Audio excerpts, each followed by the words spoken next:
Assalamualaikum warahmatullahi wabarakatuh. Hello everyone, I'm the Safitri Mastaisnani and welcome back to our video. I'm from 12th group and I'm here with my group mates. They are Najin Nur Hidayati Al-Qurani and Ervina Nur Chayanti. In this video, we are gonna talk about grammar and semantics, aspect, tense, and voice. So anyways, this is the last our material in syntax, so I hope you all guys will watch this video until end. So let's move to the next slide. Now I would like to present our first material, and the first our material is aspect. So what is aspect? Aspect is both grammatical and lexical, and it is expressed predicate, especially inflectional and collocational of verb. Jadi inflectional adalah lawan kata dari derivation. So you know that inflection in morphology itu diartikan bahwa inflection itu adalah suatu akhiran yang tidak merubah makna dari kata dasarnya. For example, it's beginning to break, it's breaking, it's broke, and it's broken. In English grammar, a predicate is one of the two main parts of a sentence. The other main part is a subject.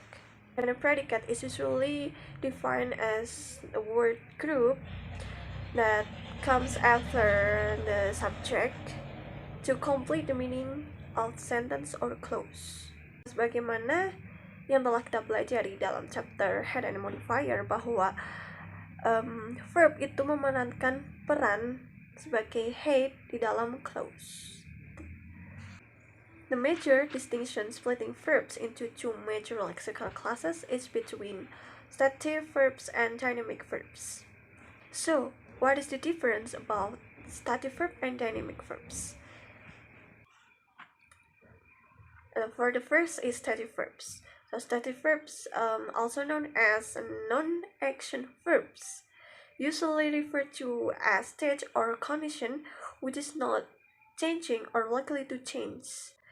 Jadi, sederhananya, stative verb itu adalah suatu kata kerja yang menyatakan suatu kondisi atau suatu situasi yang tidak berubah. Contoh verbnya bisa dilihat dalam gambar berikut. We have adore, know, understand, believe, and understand, and so on. While dynamic verbs, also known as an action verbs, usually describe action we can take. Jadi, dynamic verbs atau dikenal dengan istilah action verbs sederhananya adalah suatu kata kerja yang menyatakan sebuah aksi dalam sebuah kalimat. Contoh verbnya yaitu walk, run, play, and so on. So untuk lebih jelasnya, mari kita perhatikan tabel sebagai berikut. For the first, stative describing the sentence that exists, whether temporary or permanent in nature. Jadi, stative verbs itu berfungsi untuk menggambarkan suatu peristiwa yang bersifat tetap ataupun sementara. For example is the sentence of they were very cold. Kalimat ini merupakan stative verbs because that sentence not yet showing how long they were very cold. Stative is typical duration in aspect. For the example, I needed a rest. Kalimat tersebut dikatakan stative because kalimat tersebut belum menunjukkan seberapa lama atau durasi yang saya butuhkan untuk istirahat. And remember, stative verb occur either not all in the progressive, like we are knowing, we are understanding, we are forgetting, and so on. And also, stative verbs doesn't occur in the WH clef construction. And for dynamic, so the dynamics, the first is explanation with duration who was determined, and it was running in accordance with the time that has been made or as usual. Jadi, dalam sebuah kalimat, itu sudah ada durasi atau waktu yang telah ditentukan seperti biasa. For example, employees are working for 8 hours. Jadi, dalam penafsirannya, we know that si employees itu bekerja dari awal sampai akhir itu sudah memiliki durasi selama 8 jam. And next, the sentence that we just know the timing for begin to ending. Jadi, kalimat tersebut sudah diketahui waktunya dari awal hingga akhir. And the last one is relate to an action. Jadi berkaitan dengan kata kerja yang berupa tindakan like walk, run, jump, and so on. Yeah, we have discussed about the stative and dynamic verbs, dan kita sekarang akan membahas turunan dari dynamic verbs, yaitu activities, achievement, dan accomplishment. And for the first we have activities. So what is activities?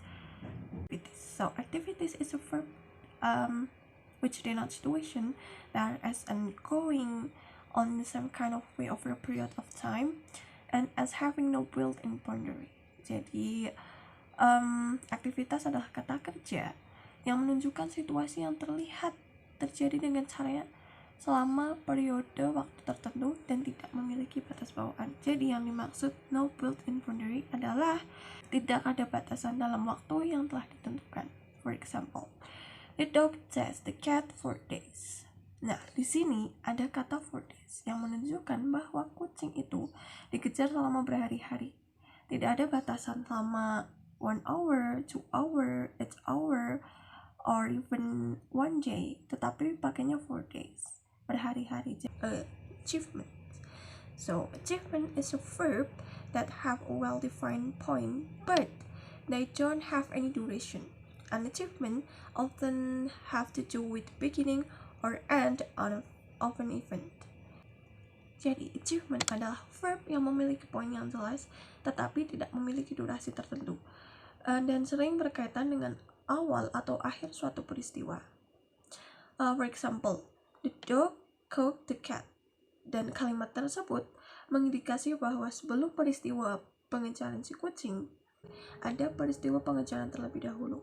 Dan kemudian akhir dari peristiwa tersebut yaitu achievement yang ditandai dengan ditangkapnya si kucing tersebut. And next, we have an accomplishment. So what is accomplishment?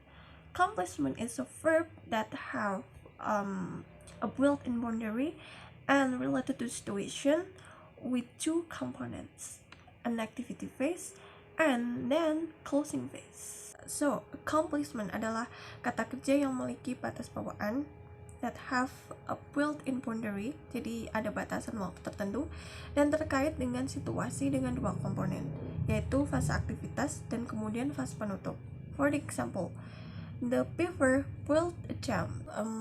Grammatical aspect in English, progressive and simple aspect. We can say that English verbs occur in the progressive or simple forms. We know that simple aspect can divide into 3 tenses like simple past, simple present, and simple future.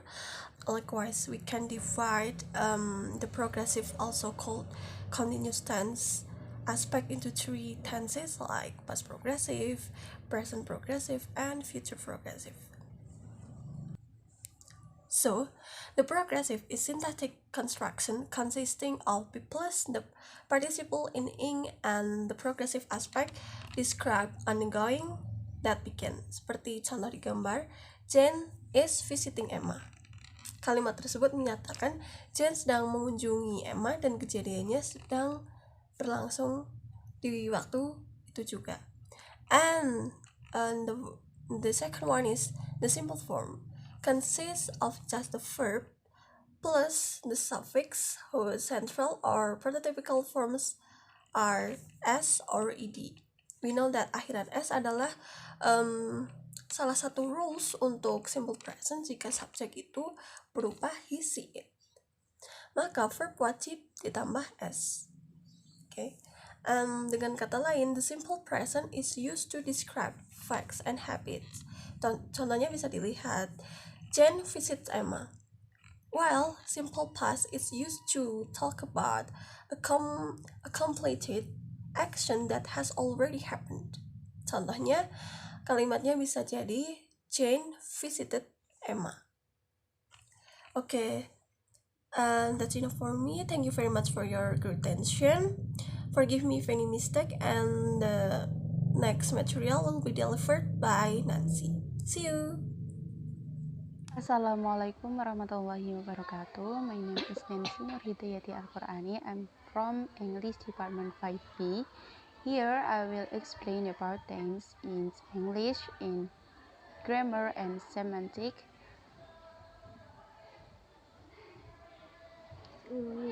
Traditional grammar of English talk of past, present, and future tense. Past and present tense go together since they are both formed from verb stems plus the suffixes s and ed. We ignore irregular verbs such as swim and the suffixless present tense forms. The traditional future tense is formed from the auxiliary verbs shall and will plus the verb stem, although many speakers do not use shall. That is, the traditional future tense is a synthetic construction, but the past and present tense are single words. This grammatical difference should make us suspect that the future tense is not a tense at all, but has some other meaning. The will construction does not place an event in future time, but in many cases signal the intention of the speaker. Will derives historically from a verb that was equivalent to want or intent and will be used with this meaning. In this example, with first-person subjects, such as I will return the book tomorrow and I'll meet you at the airport, the speaker's intention is part of the message. In example with third-person animate subjects, such as she'll be in London tomorrow or he'll hand in the essay on Friday.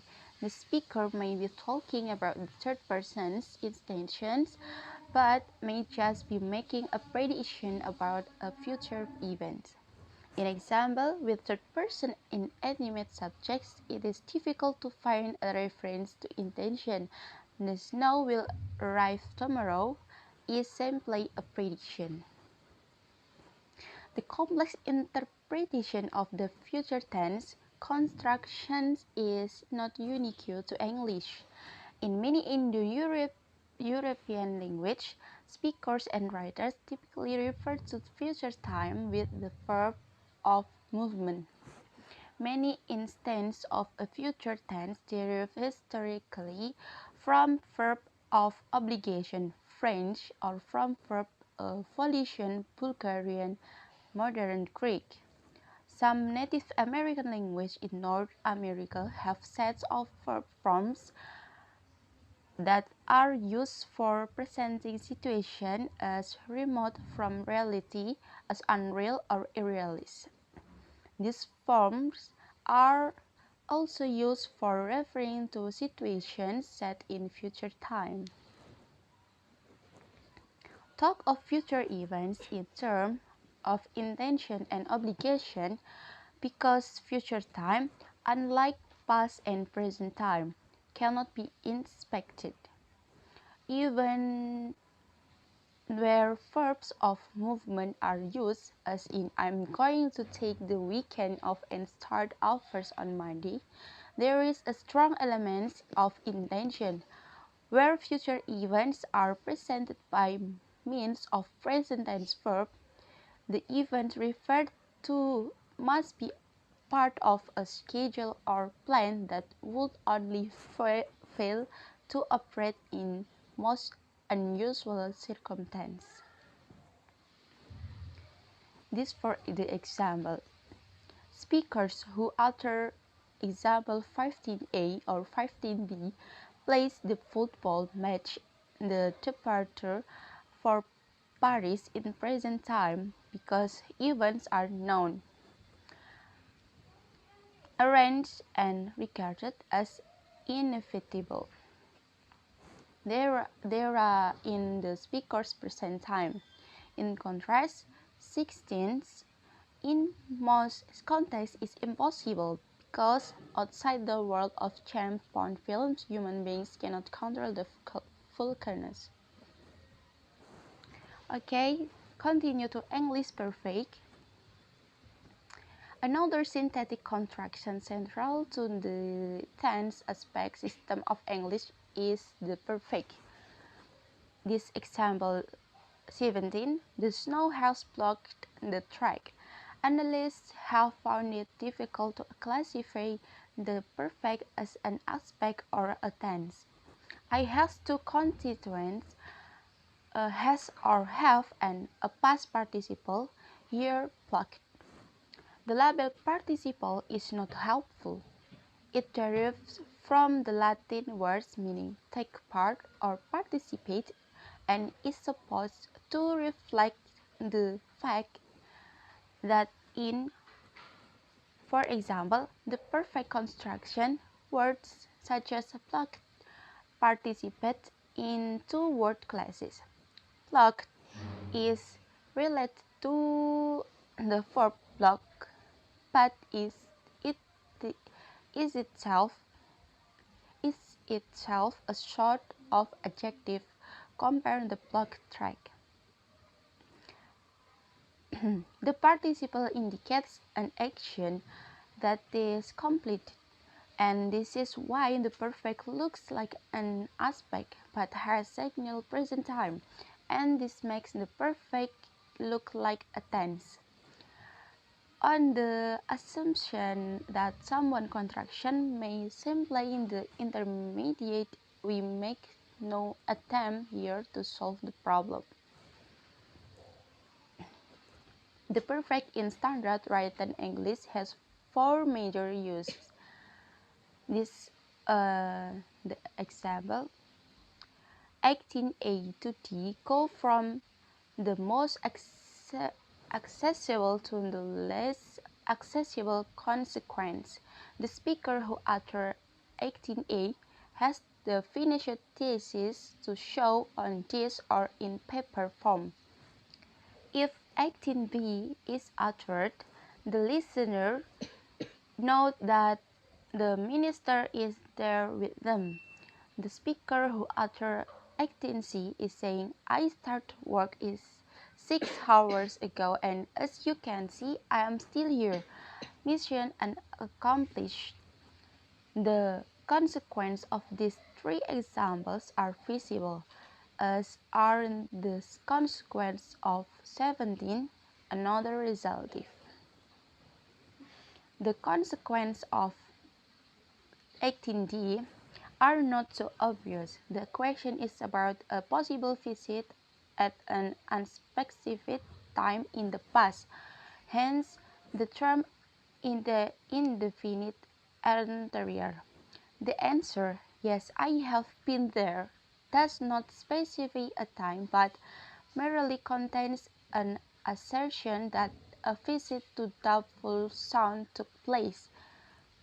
The consequence might be that the speaker can provide information about how to get the doubtful sound or has heavy memories of the landscape and see or still has lumps from the pits of the amazingly vicious sense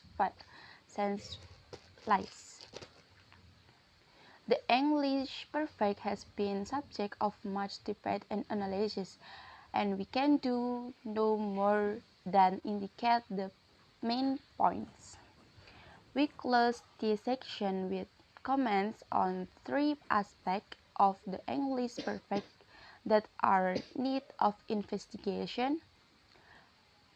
Is insufficient attention has been given to the role of judge in 18b. and of ever in 18D as demarcating the hard use perfect and the experiential perfect from the other interpretation. In written English, the perfect excludes definite time at first. The snow has blocked the track last Monday evening. This appears to This appears to be because the perfect focuses on the current accessible consequence of an action, and speakers using the perfect are not concerned with the action and time of action in the past.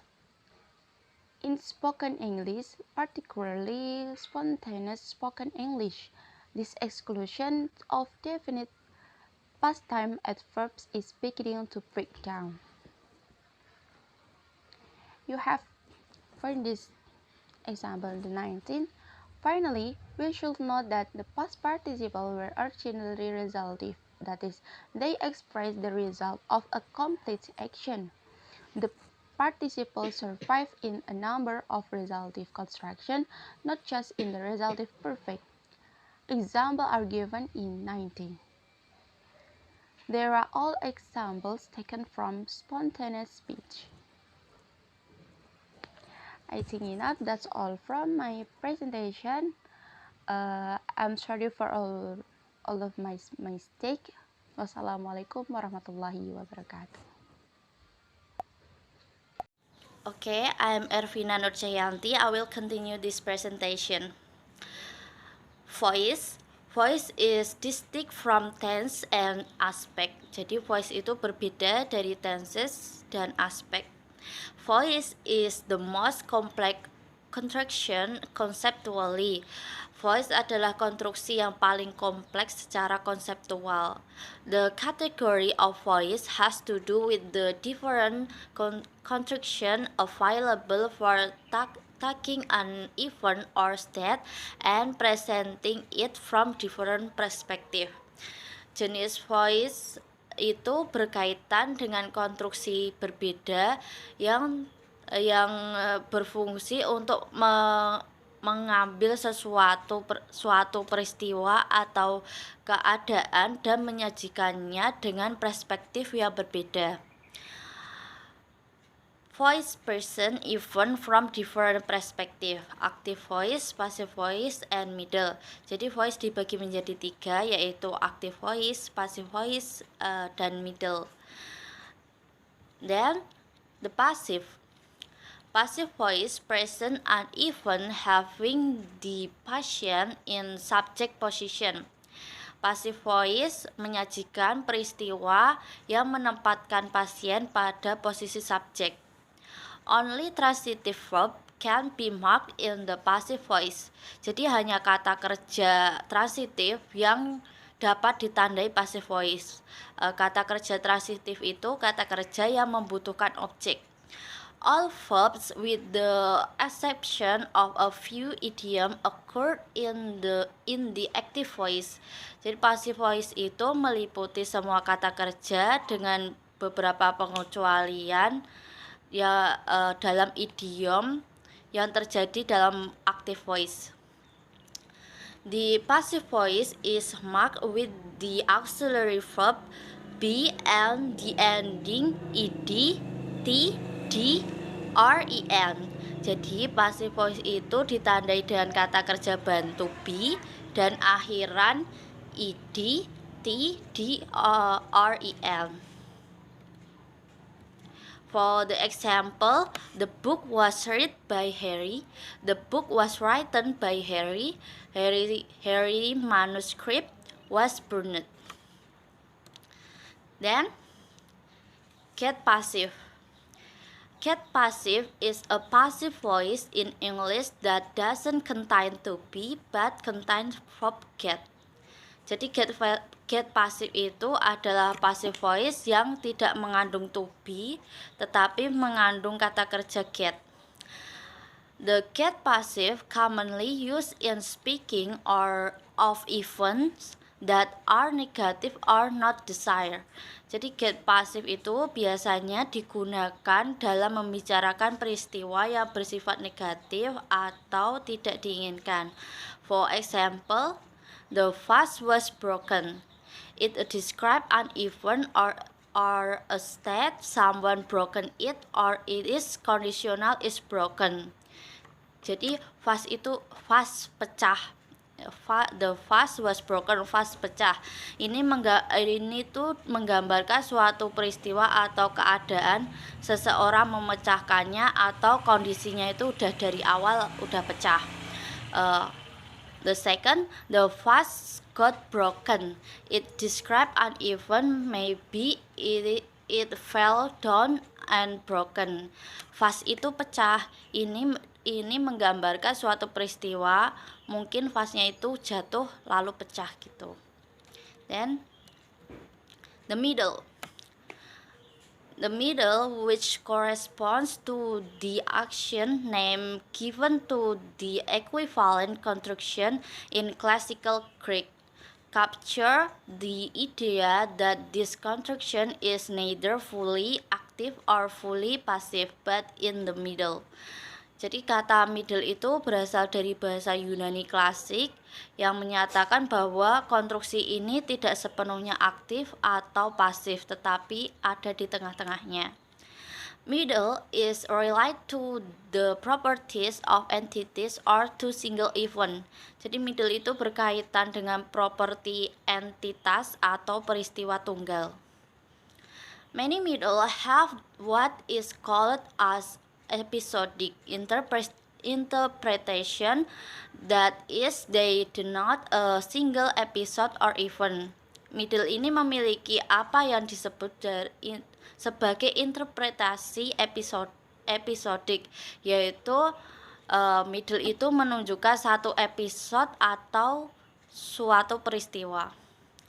The middle occur when the subject of the sentence is the noun or noun phrase that is acted upon, but they are none of the trappings of the passive, like the auxiliary be verb and the by phrase. Jadi middle ini terjadi ketika subjek kalimat dalam kata benda atau bukan frasa yang ditindaklanjuti, tetapi tidak ada yang menunjukkan passive voice seperti kata kerja bantu dan frasa sampingan. For example, her novel sell well. This car sold very quickly last week. For the last, difference of passive and middle voice. The middle can only contain one noun phrase and the verb is active, whereas passive can contain a subject noun phrase and a second noun. Middle hanya dapat berisi satu noun phrase dan kata kerja aktif, sedangkan passive voice dapat berisi subjek, noun phrase dan frasa kata benda kedua. When the subject is the patient, target, or undergoes of the action, the verb is said to be in passive voice. When the subject both perform and receive the action expressed by the verb is in middle voice. Jadi ketika subjeknya itu adalah pasien, target atau pelaku tindakan, kata kerjanya disebut passive voice. Tapi ketika subjek melakukan dan menerima tindakan yang diungkapkan oleh kata kerjanya itu disebut middle voice. The middle construction has no auxiliary verb, whereas the passive has the auxiliary verbs be or get. Jadi middle tidak memiliki kata kerja bantu, sedangkan pasif itu memiliki kata kerja bantu be atau get. I think enough for me. Thank you so much for your attention.